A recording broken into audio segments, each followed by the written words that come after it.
중국 소셜 네트워크에서는 한국을 좋아하지 않는 이유가 무엇인가라는 질문이 떠들썩하다. 일부 중국 네티즌들은 한국을 매우 싫어합니다. 이것의 근거는 무엇입니까? 모든 사람이 합리적이고 편견이 없으며 중립적인 방식으로 질문에 답할 수 있기를 바랍니다. 다음은 한국에 대한 중국 네티즌들의 답변입니다. 한국에 대한 싫어하는 이유를 언급할 필요는 없으며 이것은 단순히 한국에 관한 새로운 정보를 제공하는 것입니다. 현재 한국은 명백한 민주주의 무기 공장입니다. 자유세계의 대부분의 군용 폭약과 NATO 표준 총알 및 포탄은 한국에서 생산됩니다.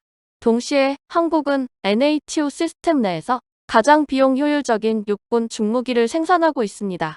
만약 러시아 우크라이나 전쟁이 내년까지 지속된다면 저는 제쉥 K1을 우크라이나의 주력 장갑 부대로 선택할 것으로 예측합니다. 또 다른 중국 청년도 자신의 한국 생활에 대해 이야기했다. 저는 익명을 벗겠습니다. 원래는 많은 사람들이 저를 비난할 줄 알았는데 아무도 비난하지 않아서 감사드립니다. 여러분이 평화롭게 의견을 나누고 싸우지 않길 바랍니다. 어떤 분들은 이 글을 읽고 한국에 오는 것을 망설이게 되었거나 혹은 한국에 대한 인상이 달라졌을 수도 있는데 괜찮습니다. 댓글을 남겨주시면 제가 답변해드리겠습니다. 비록 5년밖에 안 됐지만 학교나 직장 등 여러 경험을 했기에 편향된 의견은 아닙니다. 여러분의 지지에 감사드립니다. 분리선. 한국에 온 지 5년째 해가 갈수록 이 나라에 실망하게 됩니다. 처음에는 한국 연예인을 좋아해서 대학을 오게 되었고 대학을 졸업한 후 좋은 교수님을 만나 그 교수님과 함께 대학원도 다니게 되었습니다. 하지만 이 5년 동안 정말로 이 나라의 자만심, 무지함, 그리고 위선적인 모습을 깨닫게 되었습니다. 팬데믹 기간 동안 그들이 우리 중국인을 어떻게 생각했는지 말할 것도 없고 수많은 차별을 겪으면서도 이제는 담담해졌습니다. 일상생활에서조차도 많은 사람들이 내가 중국인이라는 이유로 고의로 멀리합니다.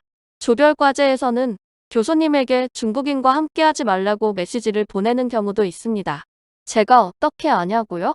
수업 시간에 중국 학생들이 조를 찾지 못하는 상황을 교수님이 한국 학생들의 메시지 때문에 그런 상황이 생겼다고 설명했기 때문입니다. 학생들 간의 이러한 차별은 그래도 괜찮습니다. 중국 학생들끼리 모이면 되니까요. 하지만 교수는 어떨까요? 어떤 교수는 중국 학생들은 자신의 수업을 듣지 말라고 하면서 당신들은 합격시키지 않겠다고 말합니다. 그럴 때는 어떻게 할 수 있나요? 고발이라도 할 수 있나요? 불가능합니다. 서비스 업종에서도 마찬가지입니다. 면세점에서는 중국인을 왕처럼 대하지만 식당에서는 정말 말도 안 되는 일이 많습니다. 어설픈 한국어로 주문할 때 종업원들의 태도는 정말 형편없습니다. 주문이 잘못되면 당신이 제대로 설명하지 않았다고 핑계를 대며 책임을 돌립니다. 한국어 실력이 부족한 당신은 억울해도 말할 수 없습니다. 좀 더 민감한 이야기를 하자면 그들은 중국이 모든 면에서 자신들보다 못하다고 생각합니다. 경제가 좋지 않을 수는 있지만 우리는 정부의 지시에 따릅니다. 지금 한국의 팬데믹 상황이 특히 심각한 이유는 그들이 규칙을 따르지 않고 모임에 나가고 교회에 참석하며 마스크를 쓰지 않고 시위에 나가는 등으로 인해 발생한 것입니다. 중국은 이미 안정되었고 이 상황은 중국과는 아무런 관련이 없습니다. 그런데도 그들은 중국을 탓합니다. 심지어 바이러스가 중국에서 만들어졌다고 믿는 사람들도 있습니다. 저에게 와서 물어보는 사람도 있고 제가 아무리 믿지 말라고 해도 그들은 여전히 우리를 탓합니다. 우리도 피해자 중 하나인데 말이죠. 지금처럼 심각한 상황에서도 그들은 여전히 거리를 돌아다니며 정부가 밤 9시 이후로 모임을 금지하자 그들은 9시 이전에는 괜찮다고 말합니다. 이런 사고방식은 이해할 수 없고 이해하고 싶지도 않습니다. 자신의 문화가 없는 나라, 다른 나라의 것을 모방하면서도 인정하지 않는 나라, 심지어 명절이나 의복까지도 경쟁하는 나라, 제 눈에는 참 불쌍합니다. 그럼에도 불구하고 그들은 여전히 자신들이 우월하다고 생각합니다. 그러나 미국이 그들의 후원자가 아니라면 그들은 다른 사람들을 깔볼 자격이 없을 것입니다. 한국은 다른 나라에 의존하고 있습니다. 저는 정치가도 아니고 군사 전문가도 아니지만 한국인들이 가장 많이 하는 말은 미국이 좋고 우리는 미국을 지지한다는 말입니다. 중국은 안 된다면서도 화웨이와 샤오미를 사용하고 있습니다. 수업에서 주제를 선택할 때도 알리바바나 바이두를 선택하여 자신의 나라와 비교합니다. 중국 학생들은 그 밑에서 아주 당황스럽습니다. 그들이 지금 즐기는 것들은 우리가 이미 경험한 것들입니다. 공유 자전거나 택시 앱 같은 것들은 이미 우리가 다 해본 것들입니다. 한국인들은 자신들이 고급스럽고 우리보다 앞서 있다고 생각합니다. 많은 한국인들이 우리 유학생들을 깔보며 우리가 애국심이 없다고 생각합니다. 더 이상 설명하고 싶지도 않습니다. 최소한 저는 제 친구들과 함께 한국의 팬데믹 상황이 가장 심각할 때에도 본국으로 돌아가지 않았습니다. 우리는 혼란을 더하고 싶지 않았고 비난받고 싶지도 않았습니다. 여기에 처음 온 이유는 단지 외부 세상을 보고 싶어서였습니다. 젊었을 때 한국에 대한 열정으로 드라마에서 본 것처럼 여행할 때처럼 사람들이 친절하고 생활이 아름다울 것이라고 생각했습니다. 이 5년 동안 저는 점점 더 실망하게 되었고 왜 처음에 여기 왔는지 의문을 갖기 시작했습니다. 이 나라는 중국인이 좋아할 가치가 없습니다. 내부적으로 이미 부패했고 구제불능입니다. 우리는 반드시 그들의 눈을 뜨게 할 것입니다. 최소한 지금 유학생인 저는 중국 문화를 열심히 알리고 열심히 공부하고 일하고 생활하면서 중국인을 그런 눈으로 보지 말라고 행동으로 보여주고 있습니다. 우리는 당신들보다 더 열정적으로 살고 있습니다. 하지만 아직도 한국에 오고 싶은 분들이 이 글을 본다면 진심으로 충고합니다. 오지 마세요. 이 나라에 조금이라도 환상이 남아있다면 오지 마세요. 한국에 놀러 갔을 때 일이에요. 아시아나였는지 대한항공이었는지 기억이 안 나는데 승무원에게 커피를 여러 번 요청했지만 주지 않았어요. 대답은 아주 잘해주는데 그냥 안 주는 거예요. 나중에는 옆에 있던 한국 아저씨도 못 참겠는지 왜 커피를 안 주냐며 뭐라고 하셨어요.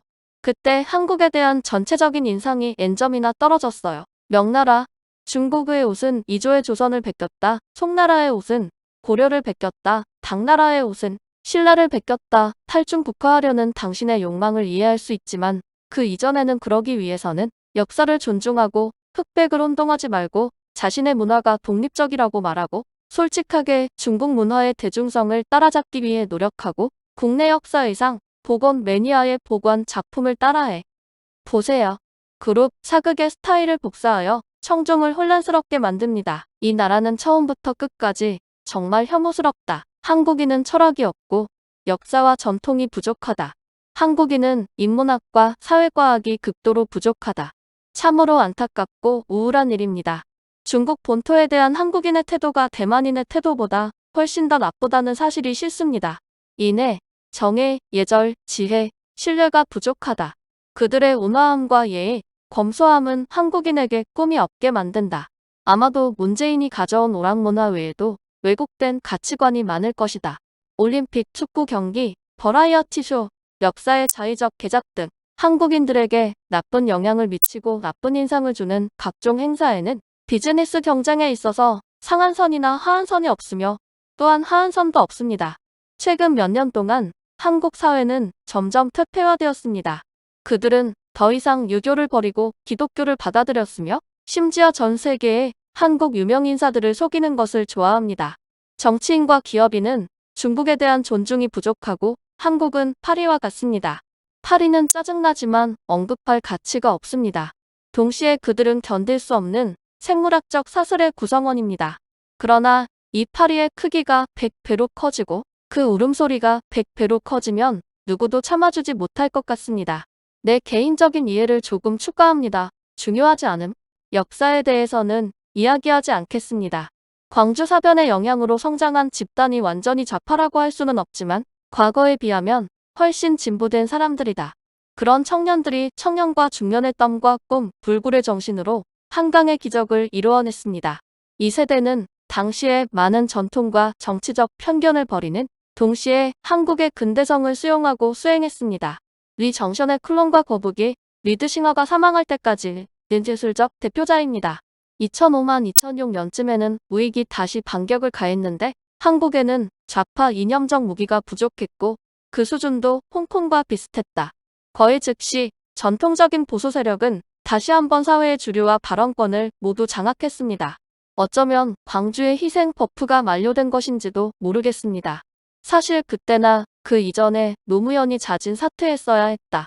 말할 필요도 없이 쇼와 헤이세이의 쇠퇴보다 플라자 합의의 부재는 말할 것도 없고 한국 국민의 정신이 더 빠르게 쇠퇴하고 있는 것이 현 상황입니다. 앞으로 기대해 볼 만한 것은 남북통일과 한중일 합의뿐이다.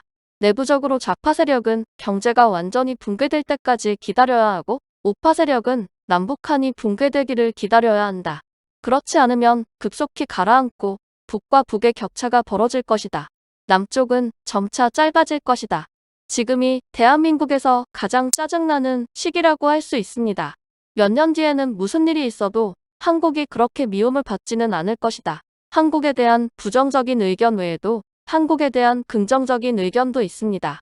한국에 대한 싫어하는 이유를 언급할 필요는 없으며 이것은 단순히 한국에 관한 새로운 정보를 제공하는 것입니다. 현재 한국은 명백한 민주주의 무기공장입니다.